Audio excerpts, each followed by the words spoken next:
Eric last night said to me, the Dallas Fed is so beautiful, why aren't we going there? And I said, because we'd rather be here at Paul Quinn College, and it just feels such a spirit. So, no one's going to read my bio. This is really a conversation, a community conversation, which is why we're here, why I want to do this. So I just want to say thank you guys for setting this up so perfectly. First of all, thank you, President Sorrell, for hosting us. And I've read a lot about what you were doing here. I've watched videos on the web about the garden and everything else that's happening here, and it's really great to be here in person. So really appreciate you hosting. And the students in the back there, thank you guys. They were showing a lot more spirit and Southern hospitality than their New York equivalents would have been if we had appreciate that. And I really just want to thank David and Ian Galloway and the team from San Francisco Federal Reserve, Elizabeth from the Dallas Fed have been really great partners on this.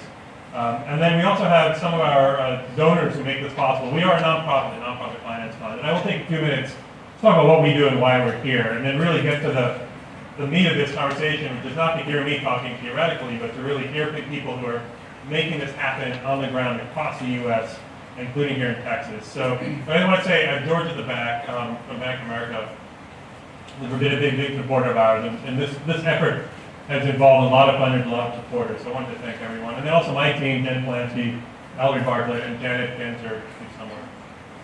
Anyway, it takes a lot of effort to put something like this together, so I wanted to thank everyone. Thank you all for coming here. As you know, my name is Antony Bugg-Levine. I work something called the Nonprofit Finance Fund. We joke that the one thing we all have in common at Nonprofit Finance Fund is no one knows what we do for a living when we go home for Thanksgiving.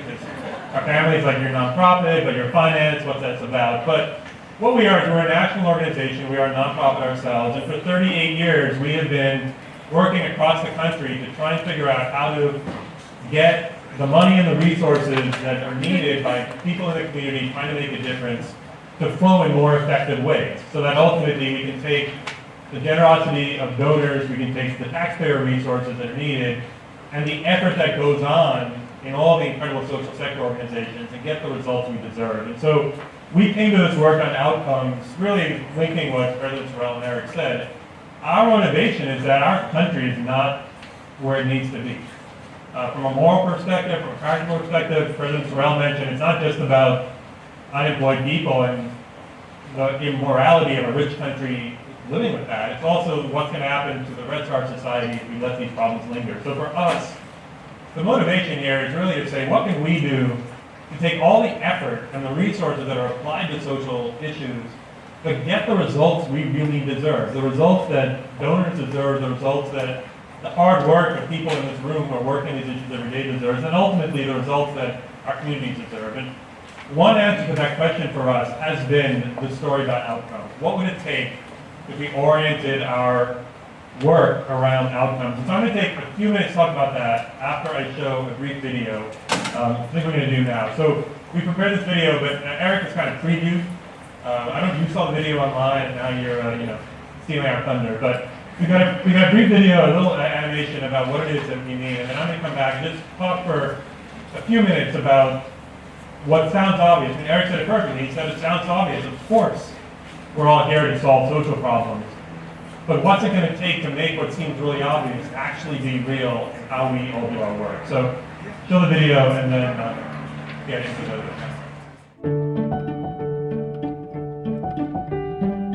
Nonprofits, governments, funders, and financiers of social services are often driven by a common goal: to help people and strengthen communities. Yet, is the current funding system hindering progress towards that goal? Take, for example, Jack. Jack has no job or permanent place to live, largely because of his struggles with severe clinical depression. So most days, Jack's best hope is a shelter called the Output Center.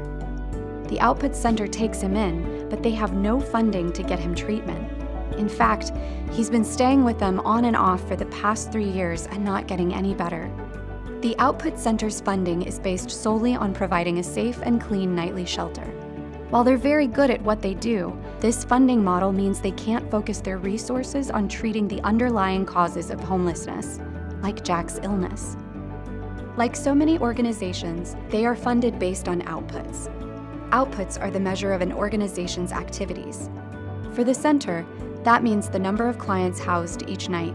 This outputs-based funding model comes with conditions that make it hard for the shelter to focus on addressing underlying issues like clinical depression.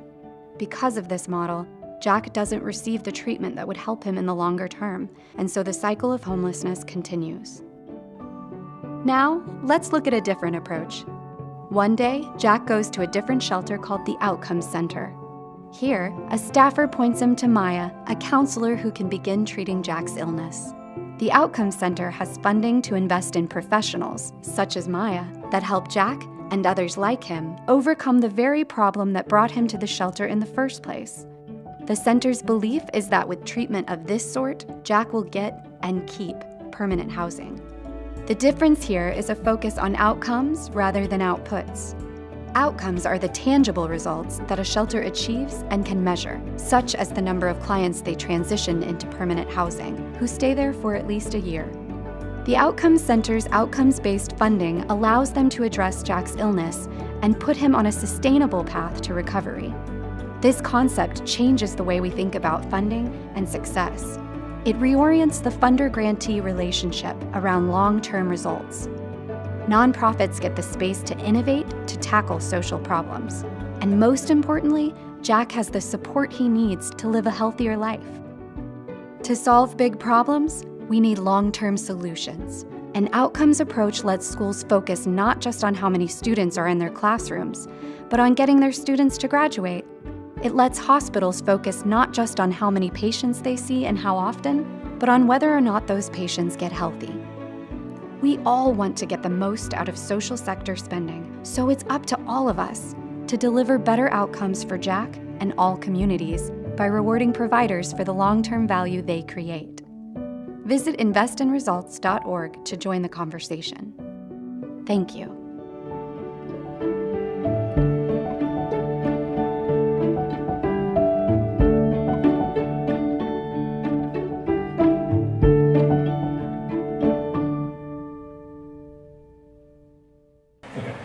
So I hope that makes sense, and that's available on the web if you want to share that with your friends and so forth. I'm getting a 5-minute tag already, so let me go quickly.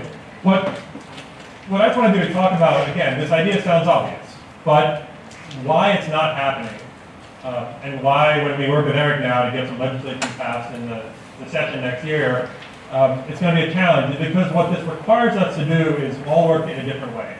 And while the ambitions and the aspirations of everyone in the social system, I fundamentally believe, is to create better outcomes, because we've been locked in a different way of working, all of us have to shift out of how we work in order to pull this off. So I just want to quickly go through what that means for the different players in the system.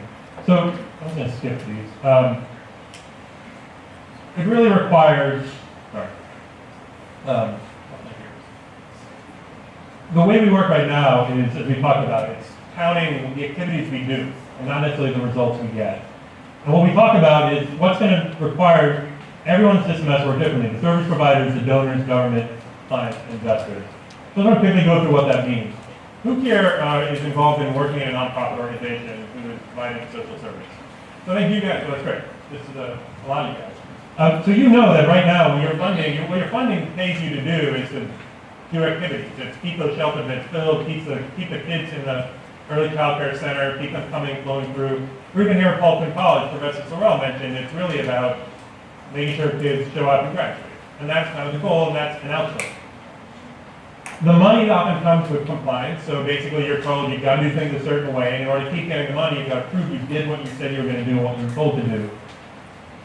In an outcomes-based world, you're not just managing for those results, you're managing actually the outcomes themselves. And I think you heard something really powerful this morning about what would it mean to go from thinking about the output of producing college graduates here to the outcome of reducing poverty.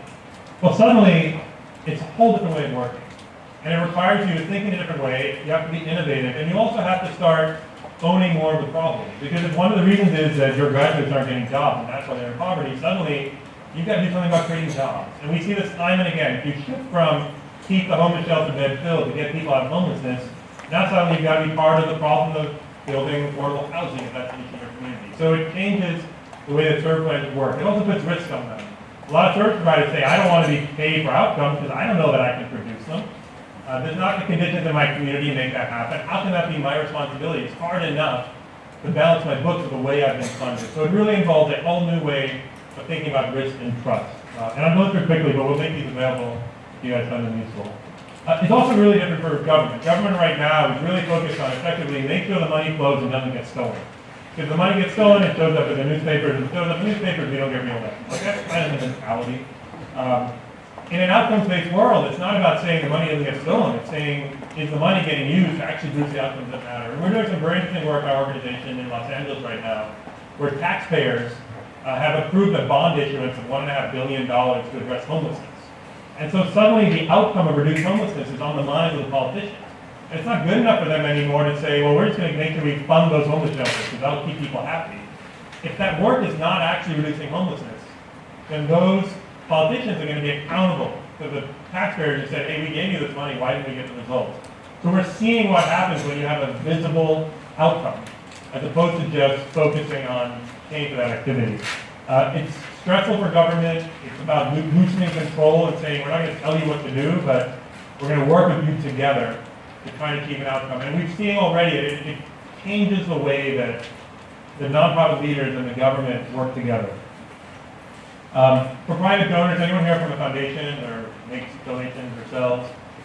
Again, right now, most of us who make donations, we pay and we say, hey, there's a great center downtown, we like that center, let's give you money to expand your program, have more kids come through. In an outcomes-based world, you've actually got a different role. Your job is to help that organization be able to build the capacity to deliver on those outcomes, because that's what's going to unlock the government money. And it's a different role for private donors. And it involves a lot of flexibility. You're not telling you what to do. You're saying, I trust you to get it done, and I'm going to give you the resources to do it. So it's a whole issue of how we can work together in mutual trust. We as an organization, Nonprofit Finance Fund, we do three things. We provide support to nonprofit organizations to help you build your capacity to do this kind of work and other work as well. We do knowledge campaigns like this one we're doing. The third thing we do, we're investors. We provide loans to nonprofits. So we are on this page. Anyone here from between Dallas and Fort Worth, you might know about the North Texas Health Clinic.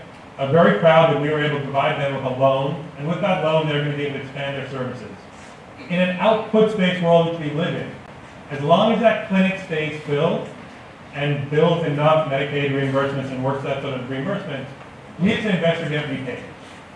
If the people in that who go to that clinic don't get healthy, that's okay, because as long as they can keep billing Medicaid, then we all get repaid. So we are stuck in an outputs-based world. And what that does to us as investors, it means that our focus is on the wrong thing. Our focus is on, are you going to make sure people keep coming through, rather than what are you doing to help transform those people's lives and help them live a healthy life. And they're an amazing organization, and my team that did this loan, I'm super proud of them. Because within the world we live in, we have to do what we have to do. But I can tell you from the few pockets around the country where we are getting to make investments in outcomes-oriented work, where the funding is not tied to keeping that clinic filled, but it's tied to actually making people healthy, it transforms what we focus on as investors, because suddenly our repayment is based on the success of the people who come through that clinic and whether they become healthy or not. So we get focused on the thing we should be focused on, which is, are we, through our loans, helping organizations transform the lives of the people they work with. It's a fundamentally different role for investors, but it's also so exciting for us because we are a nonprofit. We come to work every day to make the world better, to help amazing organizations serve communities. But this outputs world we're in doesn't let us focus on that. Instead, we just have to focus on the way the money's flowing. And so the last thing is a really important point. It's easy in a room like this to get all theoretical, but ultimately we're talking about people's lives. And one of the most powerful aspects of this work is it transforms the role of the people who receive these services, who right now are basically, as long as someone shows up and there's some revenue attached to it from a government or a private funding source, then that's the role. The person who shows up in a homeless shelter, who shows up in a health clinic, they fulfill their role by showing up, even if their lives aren't turned around. In an outcomes-based world, they become the core that this whole thing is organized around, because if their lives don't change, then the funding doesn't flow, so the nonprofit doesn't get money, the investor doesn't get money, and it fundamentally transforms the way that we provide services. Instead of saying, well, as long as you show up at my clinic and got your mental health services, and you showed up over there and you got some job training, we're fine, even if none of that works. Instead, because no one's going to get paid unless that person changes their lives, it leads to coordination and flexibility in an incredibly powerful way. But also puts a lot of burdens on people around privacy. We actually have to, how are we going to know that someone's successful a year later unless we find ways to track what's happening with them? And so we have to be very thoughtful about what are we asking the most vulnerable, marginalized, and oppressed people in our society about giving up some of their privacy so that we can make this all work. And how do we do that in a way that honors their role in the system? So that's a very quick whirlwind of what's going to need to change. And what the rest of this conference is about is hearing from people who are in the middle of this, who are working with government, who are working with nonprofits from across the country, who've come here to Dallas to share with you an honest conversation about not just the potential theoretically in this work, but the incredible challenges that they're facing and how they're overcoming them. And as you heard earlier, there's no point to gather together if we're not going to tell the truth. So I'm hoping we're going to have some truth-telling conversations and also learn from what you guys all are experiencing here. So thank you so much for hosting us. It's incredibly exciting for non-borrowed finance fund, especially the Federal Reserve Bank, to meet here in Dallas. And we really hope that this is the beginning for us of a much longer conversation. We'll have chances to come back and learn from and support the work you guys are all doing.